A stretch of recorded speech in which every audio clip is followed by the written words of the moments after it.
Hello and welcome to episode 2 of the Decade Parade. I am Liam. And I'm Tim. And like I said, this is episode 2 after the what I think was a bit of a Ropey. very much winging it first episode. Yeah, it was ropey, but I like to compare it to I've heard worse. I like to compare it to everyone's first time. It was awkward, it was messy, and it was disappointing for everyone involved. Yeah, that's a good analogy. That I like that one. So we're just gonna chat for a bit, starting off, aren't we? Yeah. What have you been up Yeah, to? what have I been up to since last time? Finally got a hold of Kingdom Hearts 3. No comment. No comments on that. How is it I going? forgot. It's a good game, but I forgot. My God, I forgot how confusing the story was. Bear in mind, I played like every single Kingdom Hearts game up until 3, apart from the mobile phone games. And I even watched a recap of all the story that happened up to that point to get me ready, and I still found it confusing. Like up until Kingdom Hearts 2, the story was it made sense, sort of, but then they started introducing time travel and clones, and then it all just started spiraling out of control.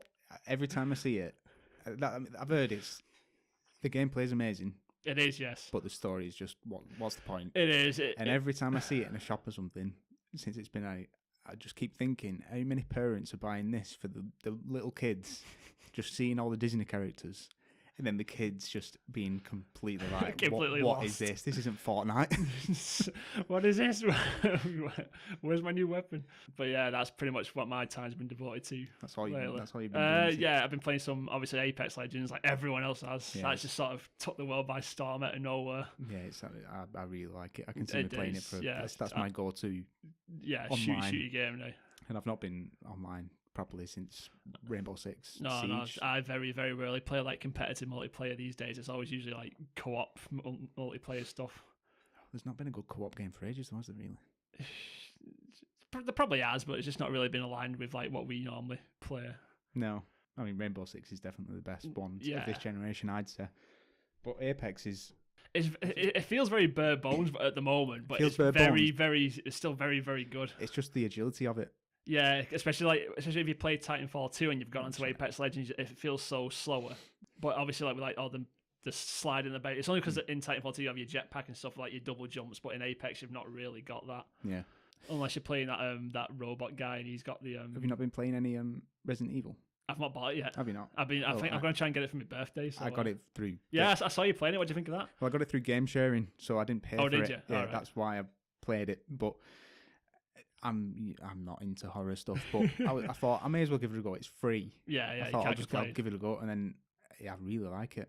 Good. Even though I've heard very, very, very good Even though I've things. hardly played any of it, I hate scary games with a lot of jump scares and stuff like that. But so I've always put off just scary games full stop because Yeah. I've never really. You just see it. The trailers are always make it out as though it's like over the top, but playing it's more atmospheric. Yeah. And this probably sounds so out of touch, like bloody Resident Evil. How old is it now? The original. Oh, bloody hell. Very, very Resident old Evil now. 2 Yeah. even. So I'd probably sound so out of touch with everything. Like, I've just Okay, discovered old it. man. Wow, yeah. But no, I'm really liking it. I probably will definitely go back to it. Whether I'll finish it or not with so much other stuff, because I'm... Yeah, every quite a time- few things are coming out this month and next month. Yeah, I've got back We- into thingy as well. Bloody Zelda, Breath of the Wild. Oh, did you? Have you not finished that yet? No, I mean, I've done all the main... I can't even remember the names of everything now. The main bosses, the big bloody monsters or whatever they are. I've done all them. The only thing I need to do is Ganon. Yeah. But it's that, I know once you've done that, that's it. You can't really explore after that. I can don't you? think, I'm not too sure, I might be So I've wrong, just but I don't think you can. So I've just been putting it off. Yeah. And I've got all the DLC as well. Oh, yeah. So I've been doing that for the past week or so because I want that bike. I've still not got that bloody bike. Oh, yeah, I saw And- that on like a trailer, yeah. It does look cool. I just want that. But That's all I want. there's still so much. I feel like I'm so close to the end, but I've still so much to do. Like I feel so underpowered. It is such a big, big game. It's Like, so much to do. It's like how much more exploring can I do? Because I've done pretty much all the main missions. Yeah. The side quests are some of them just don't give you anything to go on. But yeah, anyway, that's that. That's what I've been playing. And Yeah, but like I said, there's so many other games that are coming out these next few months I want to play. That Metro Exodus is out, which I really want to play. Played the first two ages ago. Really enjoyed it. And we played it the demo at EGX, didn't we? I liked it. Even though it was on Xbox and they put it on like a 50-inch TV, and you was about like a fist away from the bloody screen, and we're going cross-eyed. My eyes are still hurting just even today. Yeah, that was one of the worst demos I've played at EGX, but not in terms of the game. Actual, the actual game. Just the setup of it was awful. But no, I'm just knocking a drink over. But yeah, I'm looking forward to playing that one as well. Have you seen Crackdown or anything about that? I've heard it's like the epicenter of like mediocrity, considering all the reviews making out, well, not all, but the majority of them making out is really mediocre. But have you played it? No. Oh no, right. I got Game Pass for £1 last month, and I thought, well, just for that, I thought I'll play it, and then I started downloading it the other day, and then turned my PC off. I thought I can't even be bothered. But from people who I've seen actually playing it, normal people, they're saying, yeah, it's bare-boned and it's a lot of fun actually. Is it? Just like turn your brain off, jump around, collect a lot of, like the collectathon. Like yeah, that's what I enjoyed about the first one so much, collecting all them orbs. But it might not be that bad, and it's like the more you shoot and stuff, the more your power-ups build up and all the rest of it. Is it the environment fully destructible? I remember them claiming that was a massive thing at first. I'm not going into this one, Microsoft. Oh, does it not? Do we not do that anymore? No. Oh. They do it online, and they blocked all the online. They say they do it online, and they blocked all the online stuff for all the reviewers. All right. Which rings alarm bells to me. Yeah, easy, yeah.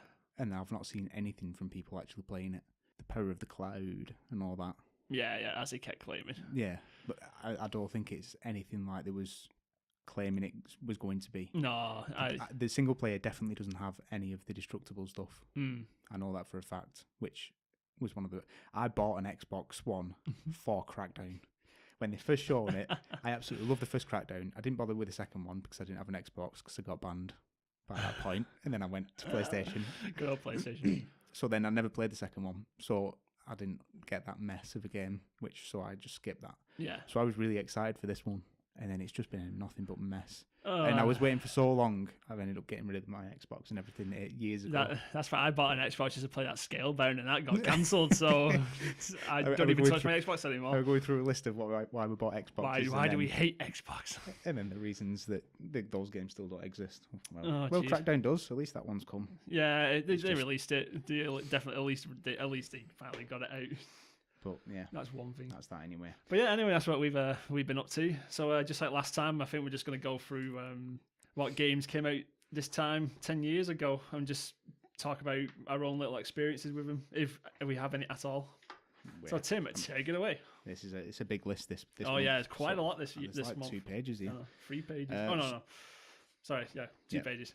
So we'll just go straight from the top. I'm not even going to bother reading platforms and release dates again because there's so many, and most of them are Wii, to be honest. I've not even heard of half of these. So My World, My Way. Nothing. Isn't that a song? Nothing. No. I don't know what that one says. This is a theme.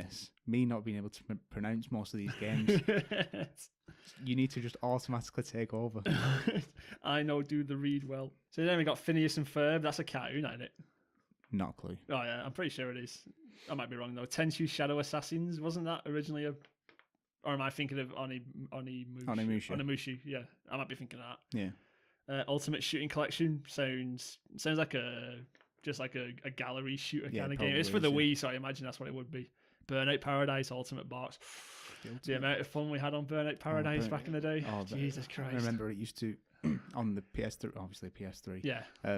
The camera that come with the PS3, the iToy, whatever they called it back then. The iToy, yeah. When they crashed into you or you crashed into them, it used to take a mugshot.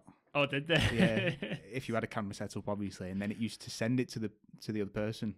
It was they crashed into you, it'd let you send a mugshot to them. And it'd just come up in the middle of the screen, only like a little box, like an avatar box. And I used to just like get my ass out and just pull my unis and stick my fingers up and everything like. Yeah, that was good times. We should do stuff like that more often. Yeah, I don't think they'd get away with it now. I can imagine the stuff like try and do something like this. It was like Snapchat. It was like it was the original Snapchat. That's what it was. Okay, yeah. So then we got Deadly Creatures for the Wii. No idea what that is. Lit for the WiiWare. That sounds. Pretty lit, yeah. X-Blades, I think that was like a God of War hack and slash, but the main character was some anime girl with huge you know what. So Right, yeah. yeah, I don't think that one did very well. Sonic's Ultimate Genesis Collection. I think that's just like literally just a remade. Oh wow, You know what I mean? Like, yeah, they've never done that before. you know, NASCAR kart racing, self-explanatory. Retro game challenge. Don't know what that is. One Chanbara bikini One zombie. Chanbara bikini zombie. I actually remember that. It's like it's similar to X Blades, but that was the Wii version. Then when they've got the Xbox 360 version, which is on about Bikini Samurai Squad. Yeah. Zombie Slaves for the Wii, Samurai Squad for the 360. Don't know why they changed it. House of Dead Overkill. That was a good game. That was good, on the Wii. Didn't they do it? Wasn't it Overkill that they did that Typing of the Dead for? You know what Typing of the Dead is, don't you? No, I don't. It's basically like similar to House of Dead. Like you got the zombies you're shooting, but like sentences come up and you have to type out. It's obviously for the PC, and you got to type out like what the sentence is saying. That's what does the damage. Right. It's good. It's actually. I don't think I'd ever say this. So like a Scrabble game, but House of Dead. Yeah, like. I don't think I'd ever say this about House of Dead, but it's actually quite educational. It teaches you to type faster. Loco Roco 2. Absolutely brilliant. Never tried it, but I've heard it's have you never played Loco Roco games? I think I played one of the ones that was on either PS2 or PS3. Oh, so underrated, honestly. I mean, they're so charming. Yeah, they're brilliant. I absolutely love Loco Roco games. The first one, I collected absolutely everything on that. It was one of them. I just couldn't put it down. NHL Arcade. Oh no, 3-on-3 NHL Arcade. 3-on-3. That sounds better than the prequel, which was 2-on-2 NHL Arcade. Flower. Oh, it was a relaxing. Did you play Flower? No. It was weird. It was very relaxing though. It's one of those where it's critically everyone bangs on about how amazing an experience like how it is. pretty it was. Like Journey. Yeah, that was weird. Everyone banged on about that, and I finally played it only a couple of years ago, really. Yeah. Honestly, I don't get it. You don't get it? I don't get it. Journey was such a disappointment to me. It was fine, but the praise it gets is just uncalled for. Uncalled for. Perimeter 2, New Earth, Evasive Space, Fire Emblem Shadow Dragon. I do like Fire Emblem games, but I don't think I've ever played that one. No. Brave Shaman's Challenge. Is that Brave as in the movie? Possibly, Brave. yeah. Most likely. An NDS game in it, so it'll be a lot of NDS they did games like the kiddie like film games on like handheld. Yeah, that was like the go-to thing back then. Street Fighter 4, bloody hell. Oh, that was belted. That theme tune. The theme tune for that game. I still listen to that every now and then. Street Fighter 4 was so good, and then Street Fighter 5 came out like not that long ago actually. No, it was quite disappointing. I'm pretty sure it's 5. I'm pretty sure that's what we're on right now. Yeah, 5, yeah. It was exclusive to PlayStation and PC, obviously, but I think 4 came out 10 years ago. I want to know how much they've paid for exclusivity on Street Fighter. Yeah, because they can't. That's not a small franchise by any means. Massive. Race Pro, self-explanatory. Oh, now we're getting to the good stuff. Disney Sing It High School Musical Free Senior Year. That sounds. I've played a lot of that. Yeah. No, I've not. Wasn't it your game of the year back then? Yeah, it was my game of the year. Oh God. Dragon Quest V: Hand of the Heavenly Bride. I've never played a Dragon Quest game, but I do want to play that new one that's come out for the PS4. Yeah. Dragon Quest Builders, or the actual, Dragon Quest, the actual RPG. One. Yeah. Yeah, they showed the trailer of it the other day for the Switch Direct, didn't they? Yeah. Did you see it? Yeah, I remember. Yeah, and it looks really good. GTA 4, Lost and Damned. Now that was some good DLC. That's how you should do single player DLC. Yeah, the old Rockstar. The old Rockstar. Now it's just like, let's just throw out some more online DLC. That and Ballad of Gay Tony. Ballad of Gay Tony. That was just the last decent DLC we've had from them, really, isn't it? Yeah. There's, didn't they do Thingy after that? Or was that before the Red Dead Zombie one? Was that before or after that? That was before. Was it? Yeah. I want to say before. I might be completely wrong. I'm still hoping they do one somewhat similar to that for. I think they will, because I don't think Red Dead 2 online is doing anywhere near as well as GTA 5 online. Has it come out of beta yet? Online? No, I don't think so. All right, that might be why. I think they stick the stuff in the beta, but it's open to everyone. Yeah. They said beta because it covers them. If something's not working, they can say, "Oh well, it's still in beta," but it's released to everyone. It's practically the game. Yeah. I don't care what they say. They can label it whatever they want. Oh dear. Prinny, can I really be the hero? I think that's a spin-off of, I don't know how to pronounce it. Is it Disgaea or Disgaea? It's lost on me. All right, never mind. I might be wrong. I might be right. I don't know. Death Tank. Pretty self-explanatory. Blue Dragon Plus. I think that's an RPG. I might be wrong, or it might be a flying game. I can't remember, like a airplane flight simulator kind of game. I might be wrong though. Warhammer 40k, Dawn of War 2, that was a good strategy game. I thought we played it quite. We used to play it together, didn't we? Yeah, Like the co-op. I can't even remember why I bought that. I think I bought it completely on a whim because you said because buy it. It was good. It is good. It's weird because Dawn of War 1 was like a traditional. Well, it wasn't traditional. It actually did quite a lot of stuff that was new, but it was like a more like what you'd expect from an RTS game. Yeah. Dawn of War 2 was a lot more like single character, like unit focused, and like you level them up and get better instead of like having loads of different units. Yeah. And then they released like expansions that sort of like branched out to sort of like have both. And then they did Dawn of War 3, which is a complete mess. So if it wasn't such a big game, I wouldn't have mind revisiting that one.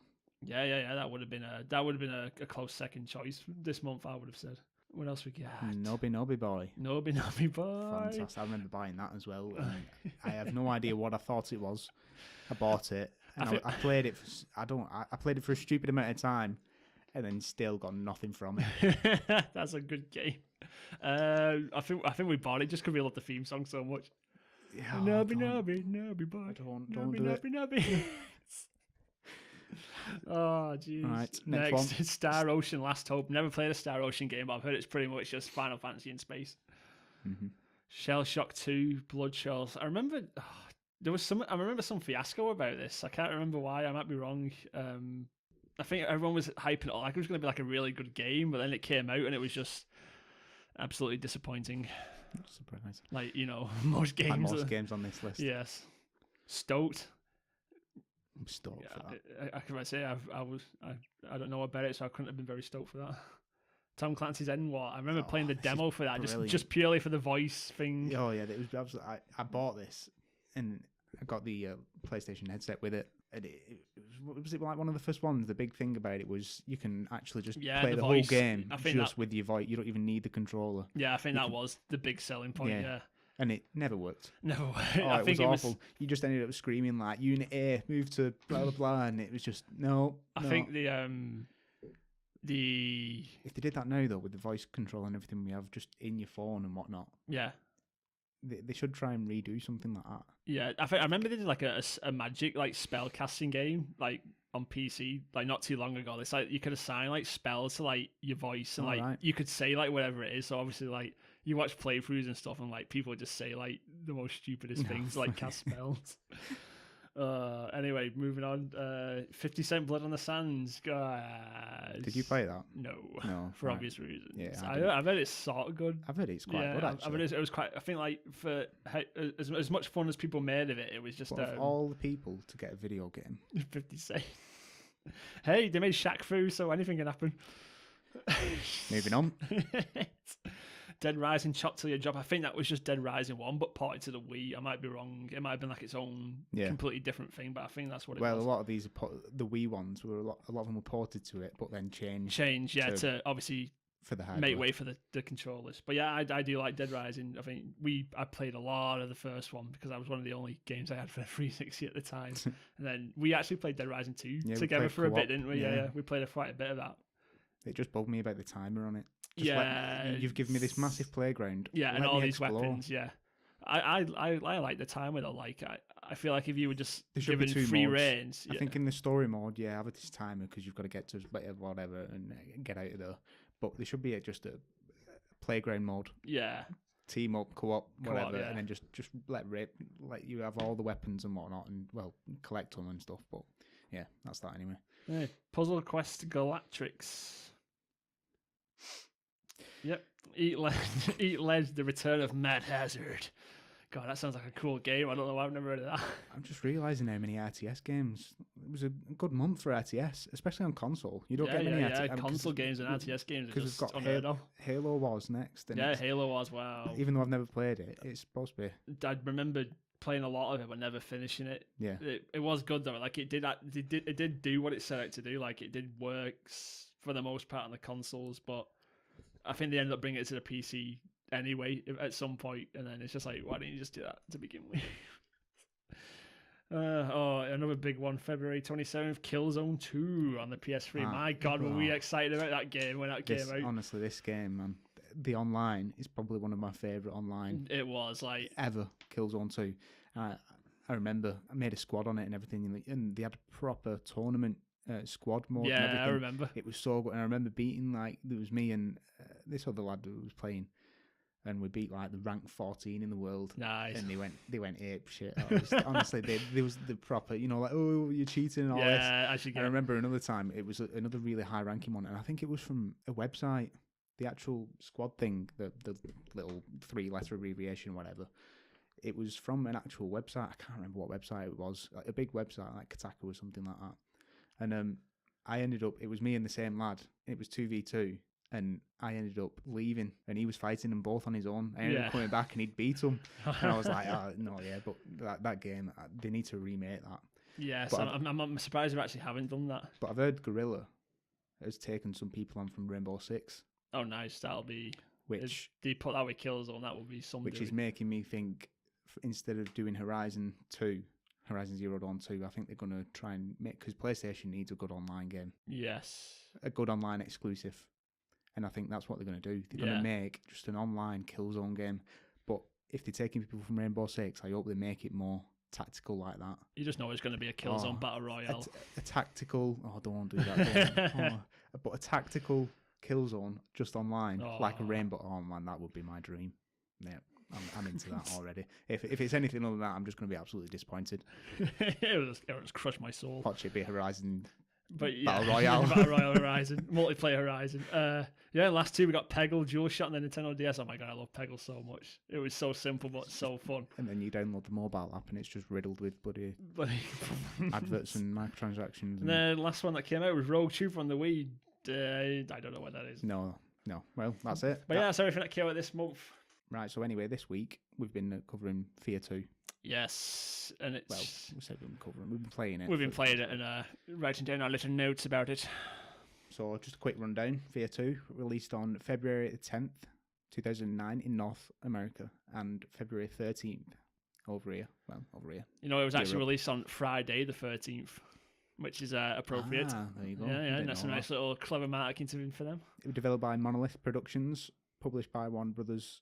That's it, really, first person. It had a multiplayer.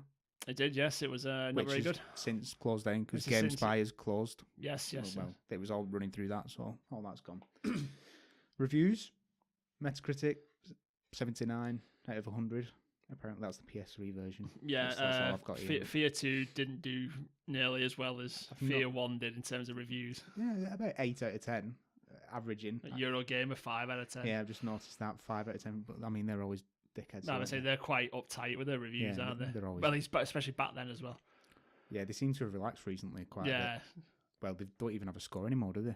They just do. No, they don't, did they? No, they dropped the score, which I can understand why. I'm in favour of. Because I've seen so many reviews where they give a score and then you actually read the review and it doesn't reflect the actual score. They just slating it and then they still give it a 9 out of 10. Yeah, but anyway, it's so weird. That's a different matter. But I'm quite looking forward to this one because we got two very different, contrasting individual personalities about this game. We got me, who very much likes his horror stuff and his scary games. Well, and then, you played this before as well. Yes, and like I said, I've played it before as well. But like I said, it's because I do enjoy my horror stuff. And then on the other side, we've got you got me, which doesn't really. I'm not into horror stuff, mainly because a lot of it is so cheap jump scares. You don't see many genuinely terrifying stuff outside of I've played Dead Space, which is probably one of the scariest games you can play, and I absolutely love that, but that was all about the atmosphere. It was like the sounds. There's definitely some jump scares in it, but they didn't feel like they were cheap jump scares. No. They felt like they were in the right place. Yeah. But yeah, that's that one. I'm not replaying that though, when that comes up. But yeah, that's why I think this will make some pretty good talks, but if we just go into it, let's start with I think you've got a lot to say about this, Tim. What do you think about the story? The story? Yes. Bearing in mind, people, that this guy didn't play the first game. This is literally my first experience. This is literally his first play with any F.E.A.R game. So, Tim, what did you think of the story? Yeah, that's it. That's all, folks. See you next time. I didn't get anything that was happening until, I mean, I got a gist of what they were trying to do later on towards the game, like the last there's 7 intervals altogether. Yeah. There's like 14 missions, Yeah, but yeah. there's 7 intervals, like actual chapters. I didn't really understand what the hell was going on until like the last 3 or 4. Like, what didn't you get what was happening, like, at first? I just didn't know what they were doing. The voice audio was awful. I could hardly tell what they was talking about most of the time, because a lot of it's over radio with this squad that you're with. Yeah. I couldn't tell what they were saying, so I missed most of it. All right. To the point where... Did you not have subtitles on? Yeah, but I'm too busy looking out for bloody Elmer. You're too busy looking over his scares. Yeah. But yeah, I just didn't know what was going on until later on, where they're trying to find that guy with the most ridiculous name. Oh, Snake Fist. Snake Fist. I love Snake Fist. Oh, God. I just kept laughing every time I heard Snake Fist. Yeah, that's replaying for it. I didn't realise it back then, but I do realise now, like, just how cheesy some of the dialogue was in that game. Yeah, I think at one point, again, going back to Snake Fist, I think at one point when he was on about that Alma was now chasing after you, like, he was making it out like she wants to, like, consume you. I think he compared it to like a free pizza at an anime convention. I think when I heard that, I actually had to pause the game and like just rest my head for a second, like, right, and then carry on going.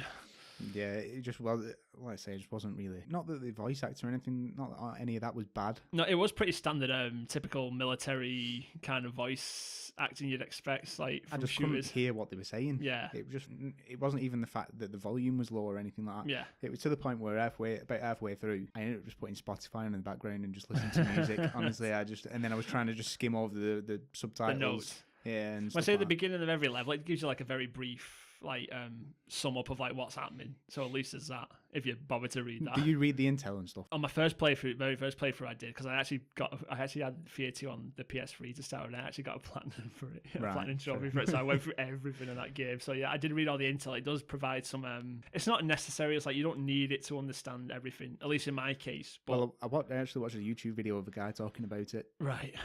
Just to try and get a bit more this was after I'd completed it, and he explained everything, like, proper in-depth the story, and the way he explained it, it sounded like a really bloody good story. But then after he'd done explaining it all for about 15 minutes, he said, the reason I know all this is because I had to spend 2 days researching it after you'd done it, you know, and reading all the intel. Yeah. And I was like, yeah, I didn't get any of that story whatsoever. And the fact, I hate games when they put all the stuff, well, not all the story, but they put a good chunk of understanding the story in the collectibles, the intel and stuff. So you wouldn't have been a big fan of like Dark Souls and stuff then? Because the majority of the story in that game's hidden in like item descriptions and stuff. I mean, I don't have a problem with it. It's just not your cup of tea. I want to play the game. Yeah, that's fair I don't enough. want to be sat there reading.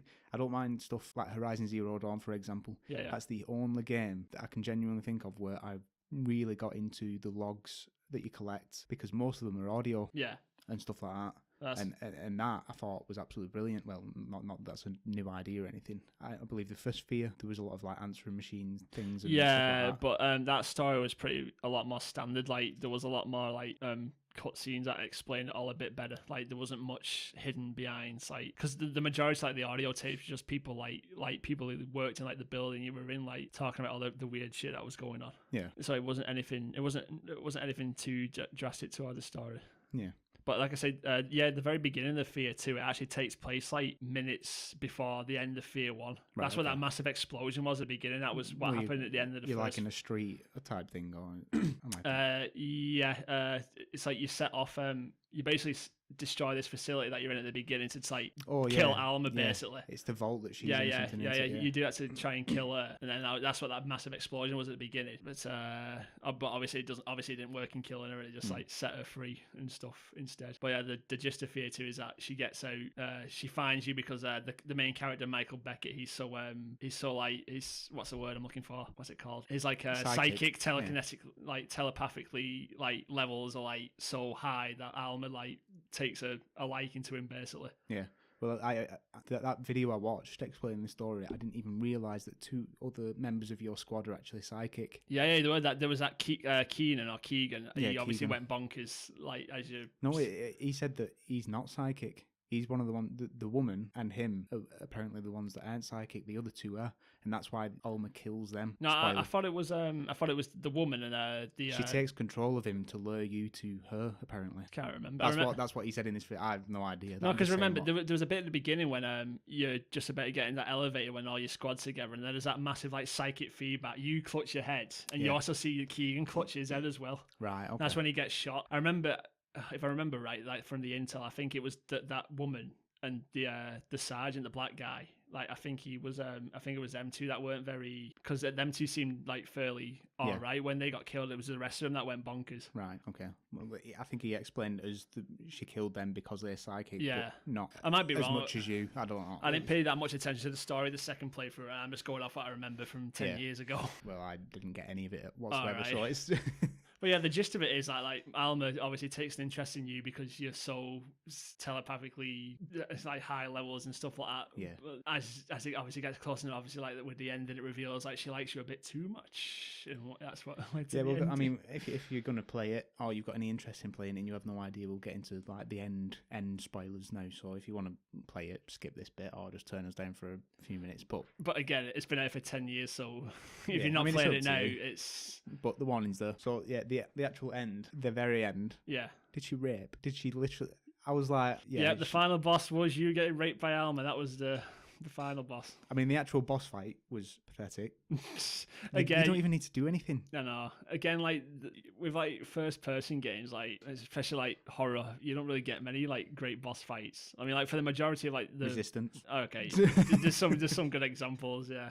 But with like the main ones, it's like. But even with like Resistance, it was just like a giant enemy that you just shot at. Yeah, it was just an epic thing. It was just an epic like it massive scale thing. That was it. Yeah, but yeah. Cause sorry, as you were saying, you didn't even need to really shoot anything though. No, you just run. You've got to pull this switch 3 times. This guy jumps out at you and tries to stop you, saying, "Oh, why does she not want me? And why does she want you?" Yeah, that Keegan guy. Yeah, Keenan. I can't remember if it's Keenan or Keegan. Keenan and Kel. Keenan and Kel. And then you just pull this switch 3 times, and then that's it. That's all you do. I don't even think I tried shooting a few, like there's some ghost things that are miraging around and whatnot. I think I tried shooting them, and then I was like, what am I doing? I just run straight for the switch, pulled it, and that was it. And then there's like a little cutscene where Alma's just, I thought she was battering me at first. Yeah, I think that's the idea. You think she's fighting you at first. I thought she was just on top. She's like on top of you and just battering, like punching you and stabbing you and stuff. And I thought, all right, okay. And then it goes back, and then you'd pull the switch again in this little playground bit. Yeah. And then at the very end, it just cuts to her where she turns around and she's got a pregnant belly, and she picks up your hand and puts it on her. And I was like, all right, she was raping me. Yeah, she was actually. And then the credits roll. Yeah, trust me, that's exactly how I felt. It's like, hang on a second, did that happen? What I think just happened. So yeah, that's. But yeah, I think that was like the whole theme, like Alma, because in like the first one, she was like imprisoned. So she was basically used for like experiment. So she didn't really have like a normal life. So when she finally gets out and she like takes a liking to Michael Becker, she doesn't really know how like feelings and love and stuff works. That's why during that bit in the school when she gets you against, like throws you against the wall, that's why she makes herself look a bit more better looking and not like as a bony Haggard skeleton. Yeah, and there's like an old Haggard version, then there's like a sexual version. Yeah, there's like she's actually making herself look better for Beckett because she actually fancies him. when I say all this out loud, it sounds so stupid. Like, hang on, this is a horror game again. It was a very weird direction to take. Yeah, that's pretty much it. I mean, there's really not much. For me, there's not much to the story. No, that's obviously basically you can talk a lot more. Like they need you to like you're. It's weird. It's hard to explain without talking about so much more stuff, and I could talk about that for ages. But the sum of it is it's like a crazy ex-stalk is chasing you, and then she manages to get you. That's the story in a nutshell. Fantastic. But yeah. It's like award-winning stuff, but this is a horror game, as we've mentioned a few times. So, what did you think of the scares being the way that you are? It wasn't that bad. Was it not? No. Wasn't there any bits that like really made you jump or scare you? The funny thing is, the scariest part in the school chapter. The school, yeah. That was like the by far the best level chapter of the game. It's also the scariest, and that's the funny thing. It's like I hate scary games, but yet when I come to the scariest bit, one of the best designed part of the game, I enjoyed it the most. Yeah. I mean, even then, it was by that point you kind of know when the scares are coming, obviously, because the screen goes fuzzy. Yeah, it's staticky and stuff. Yeah. And when it comes to those bits, I kind of just liked it.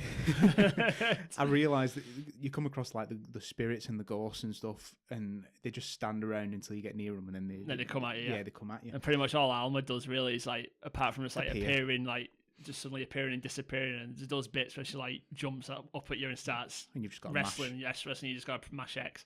Yeah. So even then, the scary bits aren't really any danger. No, the ghosts don't even. I think they do such a small amount of damage. I never even bothered. No, I just run through them and they hurt me, and it was like, right, yeah, it's gone. like, okay, yeah. Even then, like, you got all that armor and stuff. It's like only your armor that takes the damage. So it's like, okay then. It didn't matter whatsoever. So after a few chapters of realizing that, I was like, it's not...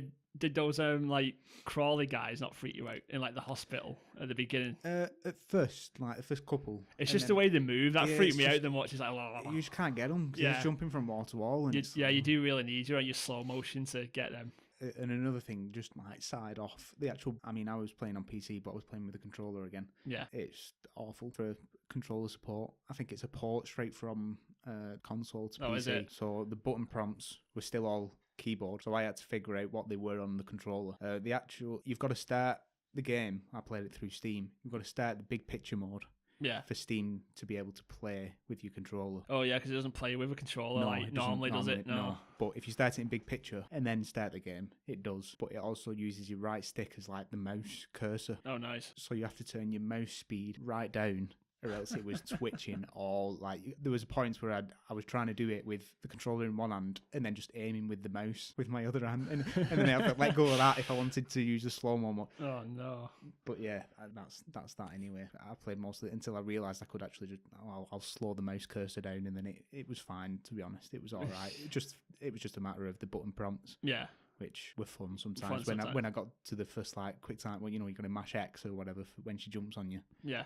That was fun because it come up like mash Q, and I'm like, what's that on? Which one's that again? PlayStation controller. I'm like, yeah, but yeah, apart from that. But yeah, going back to like the scares and stuff, it's playing it the second time around when you actually know stuff's coming. There's some bits where like, especially at the beginning, where if you go to certain areas and then turn around, like Alma's stood there, and there's that bit at the beginning. I don't know if you managed to trigger this. You know, where you're in that pool and like, it's all red and stuff, and then you fall into the water, and it's like, and then it all goes back to normal when you come back up. I don't even remember. No, but okay, but yeah, there's like that. There's this pool bit at the beginning, and then if you go, there's like a little room on the side that's got like ammunition, like weapons and stuff. If you go in there and grab it, but then as you turn around, fucking like little kid Alma's stood there in the door just staring at you. The first time I played that, it scared the shit out of me.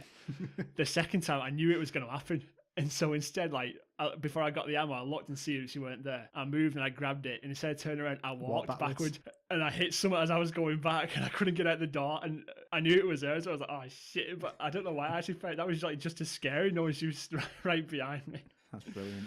Oh, God. He wouldn't let me out the door. I did see in some of the bits where you go to that playground where they swing in the tree. Yeah. The Mirage or Vision bit. I only realised this after watching some videos and doing some research that if you turn around in any of those bits, she's always stood behind you. Yeah. And I was like, oh God, thank God I didn't do that. There is one bit I remember we going for like some like underground, like I think it's like it was like a lot of pipes and like steam pipes on the wall. This might have just been in the demo. I can't remember. It was in the game, but I remember this bit scaring me in the demo. It's like as you walk past this demo, there's suddenly like this like steam bit just goes like bursts and starts. And you obviously. What's meant to happen is you're meant to hear it. You think like, "What the fuck was that?" You turn around and look at it. But fucking like adult Alma's like right behind you, like. And I remember that happening. It scared the shit out of me. But yes, I still talking about scares. I will go back to F.E.A.R 1. There was one scare in particular in F.E.A.R 1 that has stuck with me till this very day because it scared the absolute shit out of me. There's one bit where you're crawling through a vent in the first F.E.A.R. Yeah, it's already got like, and before that point, gaming taught me that vents was a safe place. It was a happy place. Metal Gear Solid taught me that. Deus Ex taught me that. Like, if you were in a vent, no one could get you. Like you were safe. So Splinter Cell. Splinter Cell. Yeah. Like any stealth game, like it always taught me vents was a safe place. It was a happy place. It was a kind and nurturing place to hide, to get your bearings. So I just got through like a lot of corridors and stuff, thinking like, oh god, what's the next scare coming? And then get into a vent, like, oh, okay, I can relax now. Going next thing, like, as you're crawling through the vent, like similar to Fear 2, like in Fear 1, like when something scary is gonna happen, like everything, all the lights just start flickering. Yeah. I'm crawling for it now, my lights start flickering. Next thing you know, you see fucking child Alma fucking crawling towards you, and it scared the absolute shit out of me because I just was not expecting it at all in a vent. And ever since then, in horror games, I've always been very wary of vents, especially in Fear 2 when I was playing it. Well, yeah, there's a bit early on where you go into a vent, and even I was like, oh, as soon as I saw it, and I was like, I know I've got to go in there. Do I have to, I know something. Or was it when you see one of them crawly guys shoot across the screen? I don't think so. No. Which bit was it? It was just a vent. Oh, I was right, dreading just getting in it. Yeah, I just thought, oh god, there's a vent. And to be honest, nothing even happened. That's what Bill said. There are so many points in this game where I was expecting something to happen, and then it never did. Yeah, especially with that. And I think that's a good way, because it kind of leads you into false, like, oh right, you kind of getting used to, oh, I was expecting something to happen there. It's not. It leads you into false sense of security, but and then when something does happen, yeah, it's mainly them bits where when because normally when something happens, like I said, all that staticky stuff happens. But every now and then, like it just happens, and like nothing happens. It's like it's just like, why do you keep doing this to me? I think the scariest bits for me, once I'd got into it and realised nothing's really scary, are the invisible ninjas things. Oh yeah, they were free. I mean, Snake Fist. Good old Snake. Spoiler: when you get to him, obviously that's when they introduce one of them, pretty much. Yeah, that's a big introduction. It's just a cutscene, and he appears behind him, cuts his head off, which I think is such a lazy way of killing off a character. It was such a lazy thing to do. Like, all right, you've got to Snake Fist. He's told you what you need to know. Right, we don't really need him anymore. Let's just chop his head off there, and then like it was just. And it weren't even a scare. I was more shocked, not even by his death, but about this new enemy that was in front of me. Well, you got to admit, it was a good introduction for an enemy, just suddenly killing off a main character. But, I mean, for the whole thing of that, like somebody suddenly appearing, it wasn't scary. For a main character that they've been talking about for ages dying, it wasn't a surprise. Yeah. It was lazy, and it was just like, all right, a new character, a new enemy to fight. Yeah. But they were the scariest bit when you actually had to fight them. But again, once you got used to like the pattern of what they did, it was just it was a bit straightforward and simple. And I think every enemy was easy, really, just purely because of the slow motion, really. Like for me, it made everything too easy. I mean, I didn't use it really much for about half of the first half of the game. I did. I used it every time it went out of the red, the bar. As soon as it went out to the red into the white, I was straight back on, like boom. Yeah.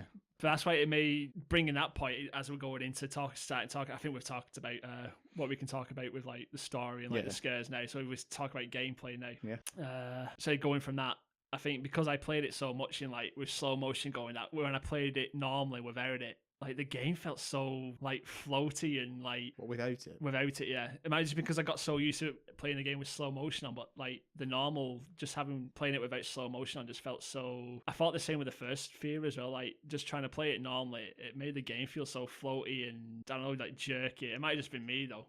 I didn't notice it. But I was playing it like a run and gun, to be honest. There were some bits that a lot of it I messed up as well, obviously with the controller and the mouse issue, but it didn't really hinder enjoying it. But I didn't really notice that. Like I said, playing it run and gun, it felt like a really good shooter, to be honest. Granted, after completing it and then looking at videos of Fear 1, I wish they'd kept so many mechanics from Fear 1. The gunplay was so much better in the first one. When I feel like Fear 2, while I was playing it, could have benefited so much from a lean around corners. Yeah. Not for just like shooting, but from an actual horror point of view. Yeah. You know, want to peeking around corners and stuff to make sure, like, especially in the school area. Yeah. Because there's so many side classrooms and you go into every one of them and they're all like a really eerie scene. Yeah. And to be able to peek in, I think it would have just added even more to the atmosphere. And then I realised Fear 1 actually had a lean. Yeah. And I was like, I think they told that out to, I think, make way for that. You know, you can create your own cover system. By like going up to finger, you just press, all you do is like flop a vending machine down, and you just like you can crouch behind it, but there's no like lead, like in like modern games where you actually go up against it, you can like peek out. You literally just crouch down behind. The disadvantage of podcast is you couldn't see the massive eye roll that I did when he mentioned the cover system because oh god, I think I did it twice, and I was like, there was more cover when that desk was upright. And then you flip it, and it's like, what am I supposed to do with that? Yeah, after a while, you do just sort of. I did make use of it like at the beginning, trying to be tactical and stuff. But once you realise that it's just completely unnecessary, your armor will do most of the protecting for you. That you just completely just blow it off. Yeah. And the only time you'll use that moving cover stuff is if like something's in your way and you have to move it. Like that's the only time you're going to use it. Yeah, it wasn't just for progression reasons. Yeah, it wasn't great. I didn't even use it for cover at all. Yeah, I think I kicked over a desk just for fun. Shits and giggles. But yeah, I don't know. Like the gunplay in this F.E.A.R 2 just felt so like I didn't feel like the bullets were hitting anything. Like that's just how like such little impact it felt like it had. Sometimes it felt like they were just bullets. Yeah, especially with like the submachine gun. When I was shooting enemies, like, it just didn't feel like I was hitting anything. There's two main machine guns, submachine guns. Yeah, the submachine gun. There's one with like 50. Yeah, it's like a P90. Yeah. And then there's like a M16. Yeah. The M16's good. Oh yeah, that's what you end up using.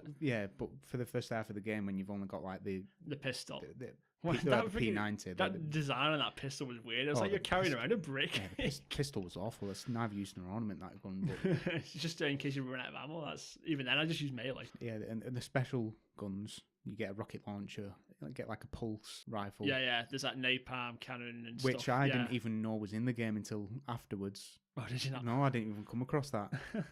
But apparently it's crap. Anyway, yeah. If you ever played F.E.A.R 1, you would just stick with, like, if you do what I do, you just stick with a shotgun the entire game. Yeah. The M16 was good, and the sniper rifle when you get it for certain certain missions. Yeah. The sniper rifle was all right. Some of those missions were really good actually. I enjoyed those.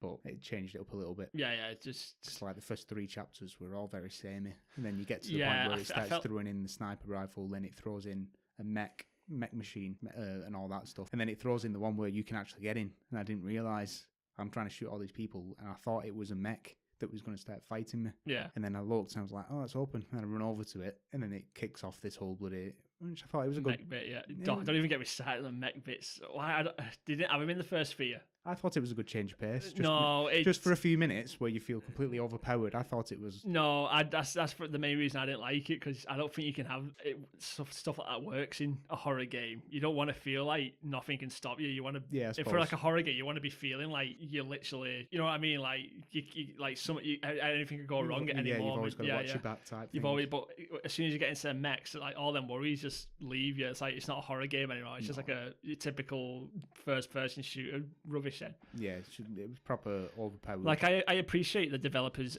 efforts to try and like vary things, because there was a lot more enemy variety in F.E.A.R 2 compared to the first one. Because in the first F.E.A.R there was literally just replica soldiers, like and their variants and ghosts. No, that was it.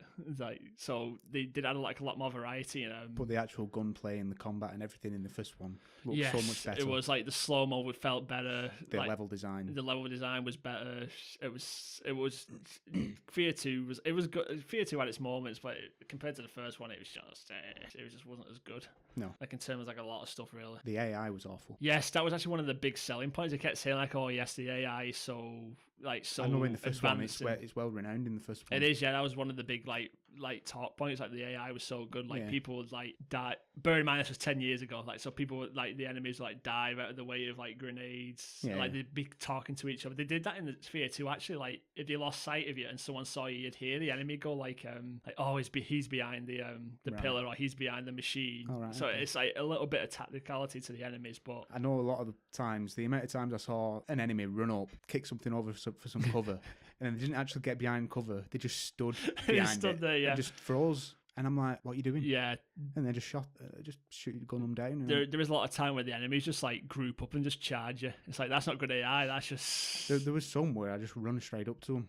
Yeah. And they didn't even budge. I'm like, they literally just froze. Yeah. And it wasn't like a glitch thing. They were just, because they were moving, they just hadn't reacted to me. They were just literally like stood at a door or something and just patrolling round. I'm like right behind them. So surely there should be like a radius where they think it should trigger that I'm nearby and they react to you. But no, sometimes the AI. The AI was disappointing, especially considering they get boasting that it was like groundbreaking and like as you know all them pop words they throw around to try and make a game sound good. Yeah, the AI was. Like I said, apart from like the communication between the enemies, like the actual actions of like the AI wasn't very satisfying. some of the best enemies were those like puppeteer ones.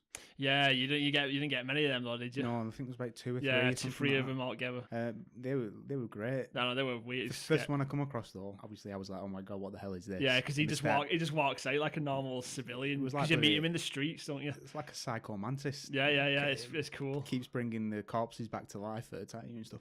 And I was shooting him and everything for ages, and he just wouldn't die. I realised they've got a massive like bullet sponge bloody thing. So I ended up just running for this door that I knew I had to go out, and I just left.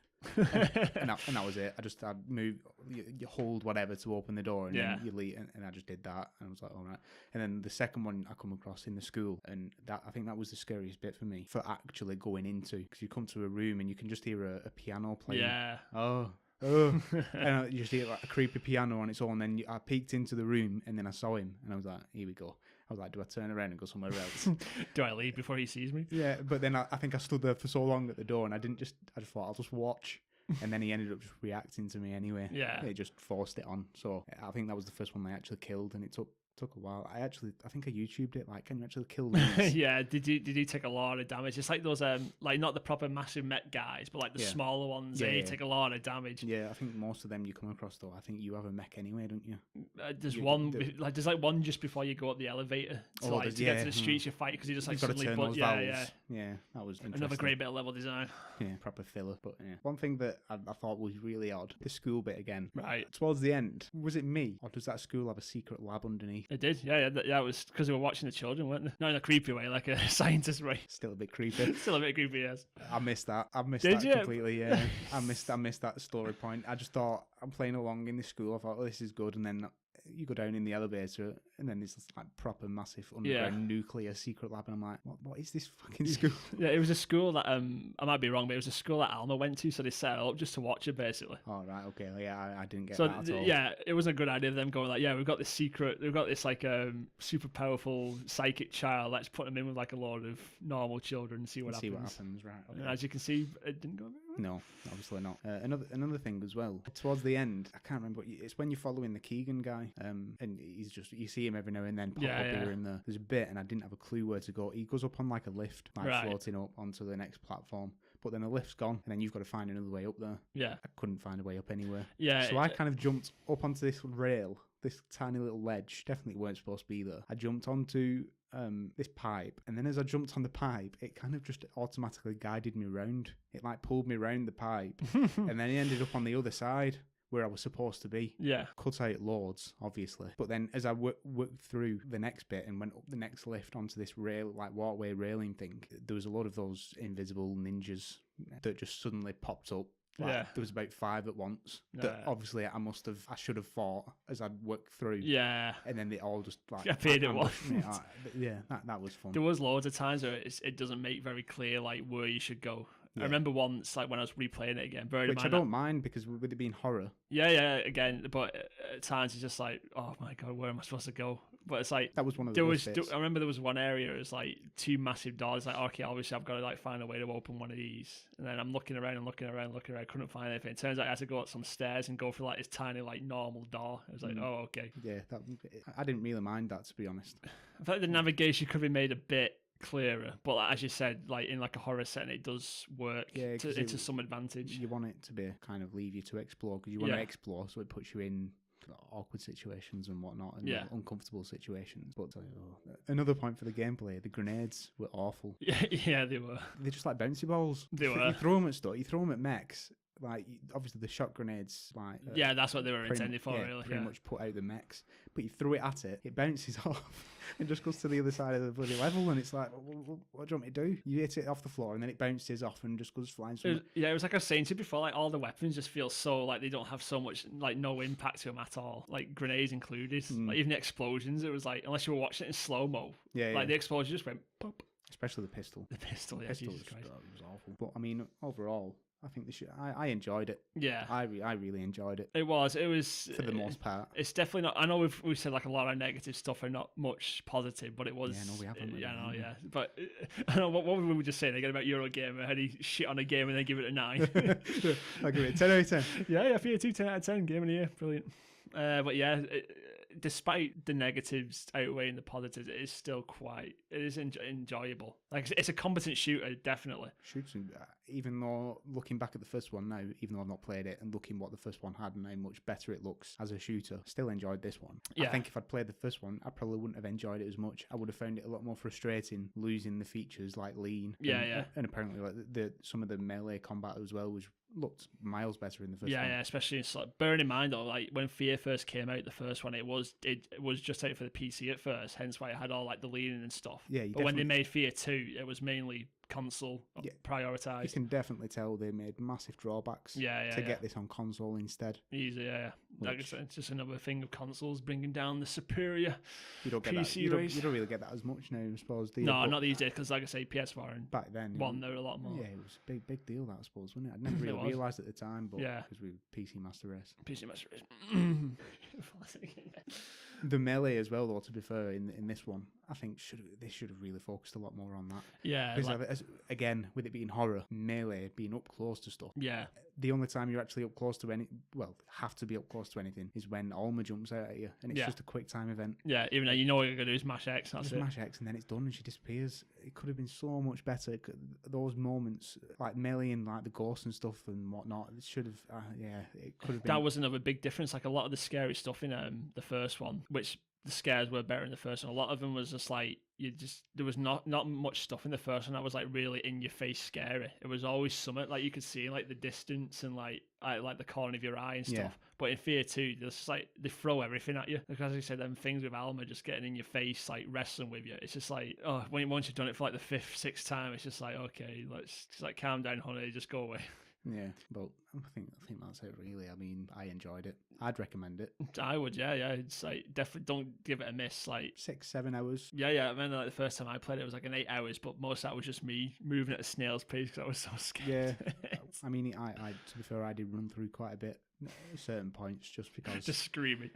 Not even that really. It was just like the ghost bits where you've got to do a puzzle or turn a valve to get out of a door or something. Yeah. I was like, I know they can't do it. They take a bit of damage, and then as soon as I get out of this area, I know there's going to be a health pack or something. Yeah. So I just run through, found the valve, and the screen is just flashing because they keep coming towards you and just puffing into away, the light and whatnot. But yeah, it just didn't bother me. But as a shooter, I enjoyed it. It was a fun play. But like I said, it did what it was trying to aim for. Like it just wasn't as good as they were probably making it out to be. I tried to find some sales figures as well. I got 1.9 million. That's okay. That was from VGA, whatever VG. VG. That's a pretty VG. Yeah. They had all the sales separate for Xbox, PS3, and PC, and then I just added them up, and that's what it come to. So I've just put approximately. Whether they're official probably doesn't add in digital from PC as well, which is, I imagine, is a big chunk. Well, yeah, because Steam never really released their sales, did they? So yeah, like I said, it obviously didn't stop at F.E.A.R 2. Then they actually released a bit of DLC for F.E.A.R 2, which was like a story-based one. Yeah, so I don't think you've looked into. Did you look into that at all? I played it like, when it came out. Yeah, it was all about because in the first F.E.A.R there was like two main characters. There was the main character didn't have a proper name. They just called him Point Man. That was like the main guy who you controlled. I know these names, I know. And then there was the main bad guy called Paxton Fettel. He was like the big psychic guy. So you find out spoilers again. It's like you find out you two were like the children of Alma and stuff like that. That you were considered a failure because you didn't have any psychic powers apart from like your slow mo. And it was this Paxton Fettel guy who had like all the psychic powers. And the DLC of F.E.A.R 2, which is called I think it was Reborn. It's just about like how they brought Paxton because Paxton Fettel died at the end of the first one. Right. And this Reborn DLC was all about how it was like a replica soldier. You know how those replica soldiers just do what the psychic people tell them. Yeah, it's like how one of them gained like a consciousness of his own, and it was getting leads by Paxton Fettel's voice, like the epicenter of like with that massive explosion. Yeah. You get led to that epicenter. All the while, like you don't see adult Alma in the Reborn. It's always like kid Alma because obviously real Alma's off trying to shag Michael Beckett. But when you get to the end, it turns out that your replica was like a perfect clone made in like Fettel's image, and then Fettel like possesses you, and then that's how he's reborn. Right. And that's how you get into the events of F.E.A.R 3, where that's where you bring on the co-op aspect there. Yeah, and as we all know, if you make a horror game a co-op game, it's instantly not scary anymore.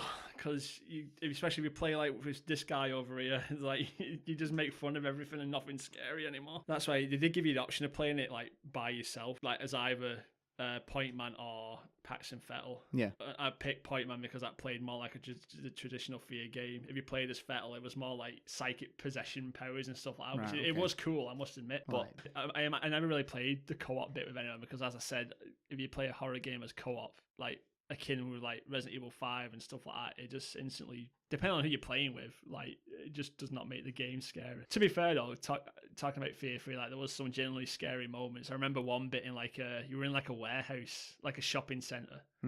And like you're walking, and as you're walking down this one bit of it, there's like a mirror like towards the end before you turn, and as you move towards it, you see in this mirror a fucking enemy running up behind you, and you think shit, you turn around and there's nothing there. And I do remember that because it did quite generally freak me out a bit, that. But yeah, F.E.A.R 3, it was okay. Like it wrapped everything up. It was all about fucking Alma giving birth to this baby, how this baby was going to be even more stronger than Alma was, so it was going to bring about the end of the world basically. Right. And it was all about the two original children trying to stop her, and the ending was just disappointing as F.E.A.R 2 was. So gunplay better, story just as bad, graphics a lot better, characters I don't think I'll play anymore. No, even though I'd recommend this one, I don't think I'll. If you're going to play any more, definitely play F.E.A.R 1 because that's the go-to best one. It's not gonna happen. It's not gonna happen. No, but I might actually try it. I mean, if it's on sale or something at some point, I might pick it up and give it a go because the gunplay and everything did seem really miles better in that one. I love all first person shooter games should have lean. Yeah, especially if it's horror. That's my view. But apart from Apex Legends, but. But overall, you'd recommend it? Yes, I would. But if you're going to play any F.E.A.R game, play the first one, and then try the second one if you quite like the first one, because it feels like a slightly watered down version of the first game, which is not a bad thing. It's not as bad as it sounds. It's not as bad as me and Tim are making it out to be. No, it's really not. No, but you've got to be critical, I suppose. Well, you don't have to be. I mean, you can't have a podcast where you're just talking about the good things all the time. Have we spoke about any good things? Yeah. The scares were scary. Like the gunplay was good in times. Are there any alternatives you'd recommend instead? Yes. From any time, obviously. Anytime, yeah. I think we mentioned Condemned. That's very similar. Yeah. Not as much shooter prioritized. That was more like melee focused, wasn't it? As a horror. As a horror thing. As a first-person horror game, absolutely Condemned. Yeah, not so much Condemned 2 because I don't think that was. How did it? I can't believe that's not been a continuous thing. I never played the second one. No. And to be honest, I only played bits of the first one, but that was genuinely terrifying. The first one was terrifying. Finding that guy in that locker fucking scared the shit out of me. Yeah, to take his picture and all of a sudden he's alive. I knew it was coming, but it still scared me. That game felt brilliant as well. It was, yeah. With the melee when you have there was so much impact, yeah. I think I remember, was it Condemned? I remember one bit from that where you're walking through. I think it's like a shopping mall, and you see some mannequins. Yeah, that was absolutely terrifying. And then you try and turn away, and then as you turn, they just appear all around you in a those mannequins are very, very similar to the Weeping Angels from Doctor Who. Like you're looking at them and they don't move, and then as soon as you look away, they move, and you don't hear them move, and then you turn around and they're just in your face. That was brilliant. That's one of the best examples of a horror. Yeah, first person horror. Yes, definitely. I actually kind of want to play that again. Yeah, no, that's a real shame. Like just talking about it, just felt amazing to play as well. It did. Like it was good. I bet it still feels good. It probably does. Like even like the voice acting and stuff, because he did the main character. Did you ever watch Heroes? No. He was what's his character's name called? Like Matt, the telepath guy from Heroes. Like he did the voice of the main guy in the first game. I think they were going to try and get him on for the second one, but he didn't like the direction they were taking with. Can't remember if it was the game or the character, so he said he didn't do it because he made him like it was a cop in the first one, wasn't it? But in the second one, it was like a drug addict, detective or something. So I don't think he quite liked where they were trying to take it. So. How original, yes. But yeah, Condemned definitely a strong alternative to F.E.A.R. Can't think of any other first-person horror games really. No, there's so many. You could, I mean, like that focus on shooting and stuff. Yeah. There's so many. There's like Amnesia and stuff, but that doesn't really focus on like the shooty combat aspect of things. I thought that was really overrated, to be honest. It was at the time. I thought it was great, but as more games have come out similar since then, I've realised, maybe it wasn't as good. Like the story was really good. It was different. I can't say I got that far. I was too scared. But based around shooting, can't think of many. I mean, there's loads, but Dead none Space, jump to but mind. That's third person. That's third person, yeah. But as a shooter horror game, I'm just trying to think. Like I said, Condemned's That's a brilliant. good one. There probably is so many out there, but none comes to mind that really stand out. No, not first person. There's probably one out there that if anyone's listening to this now that they know, they're probably screaming at us right now to say it's this, it's this. Like gem of a game. Yeah, that we're just completely forgetting. Yeah. But yeah, Condemned, strong. I don't know. Could we say Dying Light again? I mean, that was. I suppose it's a zombie game. Yeah, it's a horror. And at night time, it's Yeah, absolutely terrifying. The tension and everything that comes with that. And we're just going to recommend Dying Light as for every game. This is the official Dying Light podcast. Yeah, this is the Dying Light fan appreciation podcast. Yeah, they need, that second one needs to come. Yeah, oh, gosh. So there's thingy as well, isn't there? Resident Evil 7. Oh yeah, 7. Yeah, because that was about a creepy little girl first person. I mean, I didn't play it. I watched you. You watched me play it in VR. In my VR headset. VR headset. But yeah, that's about a creepy little girl first person shooter game. So that would have been quite a good alternative. System Shock. Yeah. I've never played them. I played the second one. I never played the first one. Really good. We've definitely not just paused the recording and just looked up all these. Yeah, despite that might sound. Yeah, I'm looking. But yeah, bearing in mind System Shock, there's BioShock as well. That had a lot of freaky ass moments and like BioShock. Yeah, definitely. BioShock. Bearing in mind that how did I not think of that? I don't know. Like we were saying, it's like there's some gems out there. It's just you just forget about. There's that many when you think about it. Question. Go on. BioShock 1 or 2? 1, obviously. This is the last episode. Why did you think BioShock 2 was better? For gameplay, absolutely. Well, yeah, gameplay, yeah, but everything else, it just felt unnecessary. Gameplay is king. It depends what you play a game for. If you play a Telltale game, you're not going to expect good gameplay, are you? Or Heavy Rain and stuff like that. Quantic Dreams or whatever. No, I don't know. I felt BioShock 2 I don't feel like it was necessary. Like I felt like they just thought, okay, BioShock 1 did so well, let's just make a sequel. But he thought, but we didn't plan for making a sequel. Yeah, because of the multiple endings. Yeah, exactly. That's what ruined it. Ruined for a sequel. Yeah, they definitely just went like, okay, what do people like about the first game? Oh, they like the big daddies and little sisters. Okay, why don't we make a game where you play as a big daddy? But everyone was like, but they're so slow and clunky and shit. And it's like, oh, why don't we just make one that's special and different? And it kind of just went off the rails from there.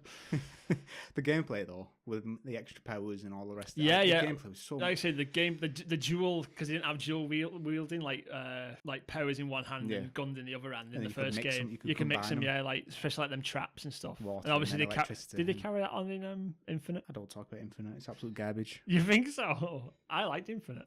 I wouldn't say it was as groundbreaking, as amazing as people make it out to be, but it was definitely worth it. I hated that game. I hated it so much. The only thing I hated that they put the restricted you back to like a 2-weapon system. Again, it comes back to gameplay. Yeah. I thought the actual gunplay and the combat in it was just boring. It Really? was boring. The best bits of that game were that big bird, whatever it's called. Is it called the Songbird? Songbird, yeah. Let's just call it Big Bird. That's better. Yeah. But the bits with that, where which turns up and then you hear it like bloody cawing of whatever it is in the background. When you hear that, like, genuinely, shit. I was like, oh shit, it's about to go down. And then that only happened about 2 or 3 times during the whole game. Yeah. And then, that's what bugged me. The actual best bit of that game, they barely used. And then there was the actual villain, the old guy. Do you like beat him up at the end or something? You master his face in or something like that? Yeah. It was just like... The ending of that game was weird as well. The story, take all that out, I thought was interesting. Yeah. But it was just the actual gameplay of it was, I don't really like to talk about that one. I think I stuck it on easy just to get through it. I'm interested in the story and I want to finish this game, but I hope if they ever go back to BioShock, I hope they go back to Rapture. They do, because it's so much like... They basically opened up the fact that BioShock exists in like a fucking multiple dimensional world, so there could be anything.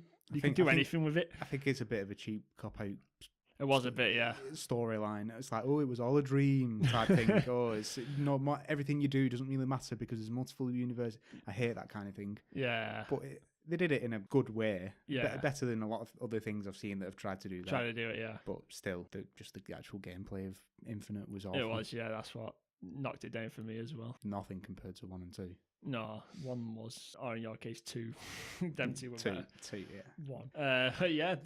Can't really think of any more alternatives. No. Still, there's some pretty strong ones. Out of all of them, I would say definitely Condemned's the one to go for. That's probably the closest one to Fear you can get. Yeah, for horror. For horror-wise, yeah. That's the one, probably one of the scariest games I've even now, I even just mention it now, like I said, I want to play it again. I probably might do that when I get home. I'm sure I can find it somewhere. Oh, it'll be on something, yeah. Yeah. Right. So I think that's it for this one. Yeah. So I don't think there's much else to say, is there? No. I think we've said everything we want to say. I think it's. I think you guys have noticed that this podcast has dragged on a bit longer than the last one. There wasn't much talk about Mirror's Edge though, were there? No, I mean, like I said, Mirror's Edge was very bare bones. There was a lot more because, like I said, there was the previous game, F.E.A.R game to talk about. There was they had like. And us just chatting about Apex Legends. Apex Legends, yeah, and Rainbow Six, funny enough. A lot about Rainbow Six. No, but yeah, if you want to give us any feedback again, we didn't get any, obviously, last time. Please start watching us. We are on Twitter at the Decade Parade. Yeah, by all means, just tell us anything. Be as brutally honest as you want, because we can only that's the only way we'll improve. Or we've got an email, thedecadeparade@gmail.com. Mm-hmm. Good old Google. The email there, or Twitter is easier, but if you've not got Twitter, you can find us there. And obviously, like us, rate us, whatever, on iTunes. Yeah, or dislike us, whatever, you know, whatever you want. It's free country. Preferably not 1 star. Preferably not 1 star, please. We're desperate. At least 2. At least 2. 1.5, please. I'm an easy guy. The same quality is worth at least 2. But yeah, that's it. So. But yeah, I think that's it. So we'll see you again next month with whatever game we decide to play. Yep. See you next month. Bye.